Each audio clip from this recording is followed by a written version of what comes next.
సరే నేను గంభీరంగా మౌనంగా చూస్తున్నా. నేను కొడితే వట్టి కొట్టు నాకు అలవాట్లేదు కదా.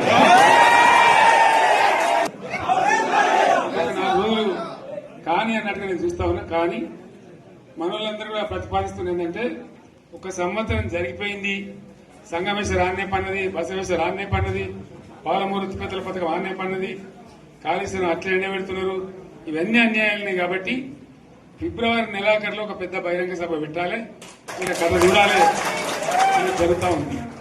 కాబట్టి మీరు కూడా పెద్ద ఎత్తున దయచేసి ఆ సభకు కదిలి రావాలి, దూరమే ఉండదు. ఆ రకంగా తెలంగాణ శక్తి ఏందో మరొకసారి చూపించి వీళ్ళ మెడలు వంచి ఇప్పుడు సాధించాలి. భవిష్యత్తు కోసం కూడా కొట్టాడకు మనం సిద్ధంగా ఉండాలని తెలియజేసుకుంటూ, ₹1 భూమి ఇప్పుడు 50 లక్షల కాదు.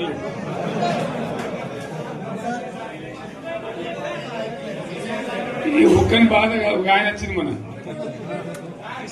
ఒక ఆయన ఒక 10 మంది వచ్చారు హైదరాబాద్కి. అందులోకి 2 ముస్లిం సోదరులు వచ్చారు. साहब सोब तबाह हो गया, इफलासी मुफलसी बच्चे क्या दबे होगा, तुम्हारा क्या हुआ बहन, तुम्हारा क्या हुआ, तुम हैदराबाद में तुम लोग हैं, मेरा कारोबार है साहब, मेरा छोटा मोटा कारोबार है, होटल भी है, 70% गिर गया है। हर कोई पूछ रहे, हर कोई केसीआर को याद कर रहा है सामान వాళ్ళు మాట్లాడుతున్నారు. ఎక్కడ ప్రతి ఒక్కరు భూముల ధరలు పోయినాయి, మన్ను పోయినాయి, మసాలా అన్ని పోయినాయి. ఇంత మంచిగా 4 ఎకరాల రైతు నేను 4 కోట్ల ఆసామని అనుకుంటుండే, అంత ధీమా ఉంది. ఎంత బాగుంటే హైదరాబాద్ నుంచి అడిగితే కూడా వచ్చి మనం ఇయ్యకపోదాం భూములు, డిమాండ్ పెరగానని. అంత బ్రహ్మాండంగా మారుమూల ప్రాంతంలో కూడా 40 లక్షలు 50 లక్షలు ఎకరానికి ఉండే. అటువంటిది సగానికి సగం పడిపోయి మొత్తం నాశనం చేశారు. వీళ్ళు ఇట్లే వదిలిపెడితే ఇంకింత నాశనం అవుతుంది. కాబట్టి మనం కొట్లాడాల్సిందే. నేను ఇంకొక మాట మీకు చెప్తా, ఎలక్షన్లలో నేను మస్తుగా చూసిన 50 ఏళ్లలో పార్టీలు గెలితే ఓడితాయి. ఇంత మాయలం ఏడాది లోపలనే కాంగ్రెస్ పార్టీ దొరికితే కొడతాం రానంత గొప్పగా ఏడాది. ఇంకా వాళ్ళ పొంద తెలివికి నిన్న వారి పార్టీడే మంది పెట్టలు అదేందో పోలింగ్ పెట్టిన వాడు చూసిరా మీరు. ఆ పోలింగ్ పెడితే 70% మనకు వచ్చింది, 30% మనకి. వాడు పెట్టింది మనం పెట్టింది కాదు. 75 ఇది పరిస్థితి. అదే నేను ఏమంటున్నా అంటే, ఫామ్ హౌస్ అంటే ఏముంటది, వారి ఉంటది, మాకు ఉంటది, అల్లం ఉంటది. కాంగ్రెస్ వాళ్ళు ఎంత మనిషి చేస్తే పారబడి తవ్వచ్చు కూడా లంగత.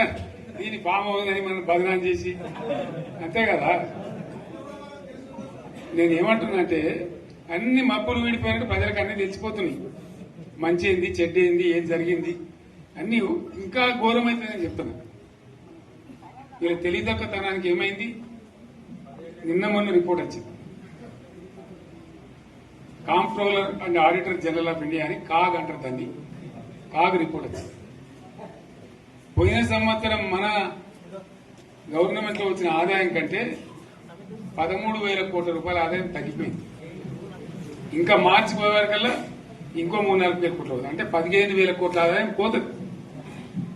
మన గవర్నమెంట్ ఉన్నప్పుడు ప్రతి ఏడాది 15,000 కోట్లు పెంచుకుంటూ పోయినండి, చెప్పేసుకుంటూ పోయింది. ఏడాది 10 నుంచి 15,000 కోట్ల ఆదాయం పెరిగేది మన టైంలో. అంత జాగ్రత్తగా మనం వివాదం చేస్తాం. ఇలా ఉల్టా 15,000 కోట్లు పడిపోయింది. ఇంకా వాడేమిస్తాడుగా, ఇంకా ఇస్తారా? ఇంకో 4-5 నెలలైతే జీతాలే కష్టమైంది. దొడ్డు అందరు పెండింగ్ పెట్టి రిటైర్ అయిన దొరుకుతలు పైసలు మీరు చూస్తారు కదా పేపర్లలో. సో ఆ విధంగా రాష్ట్ర ఆర్థిక పరిస్థితిని కూడా దివాలా తీయించారు. వాళ్ళతోనేం కాదు, 100కు 100% ఇప్పటికే ప్రజల నిర్ణయానికి వచ్చిండ్రు. డెఫినెట్ గా రాబోయే గవర్నమెంట్ మనదే అని అనుమానం కూడా అవసరం లేదు.